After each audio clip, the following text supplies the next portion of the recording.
In this video, I'm going to show you how to fill a text box with color in Affinity. So there's actually a few ways you can do this. The first one is you can just click on your text box over here, select everything by clicking Ctrl+A or just hovering over everything, and then up here you have the highlight color and you can highlight your text. However, if that's not what you want to do, you could also achieve this by actually again selecting it, go into the window tab up top, hovering over text, clicking on a character, and it's gonna pop up this box over here where it says background color over here. You can click it and set the background color of your text. However, this is actually similar to this highlight tool up here, so that's still not it. And if you actually want to fill the entire box, so I'm not talking just text, but let's say this complete tool, this complete window over here, so this rectangle, you can do this the easiest way by actually placing a shape of a rectangle behind it and changing its color. So let me show you how to do this. Select your text, click on this tool here and select the rectangle tool at the top,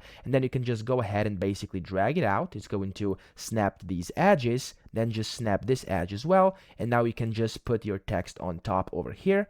Click on the rectangle, and again you can just basically set your color of your background that way. Okay, so that's by far the easiest way to do this. However, the bad thing is that whenever you actually try to scale something like this, you'll have to scale the background as well if you don't merge them. So of course you can click on like this, and I do believe if you do the merge selected over here like that, you'll be able to move it around and it's going to do the trick. Okay, so as you can see, it's now doing the trick. So if you want to achieve that, make sure you merge it, and that's it. And I hope this video helped you out. If it did, please subscribe to the channel and help me out as well.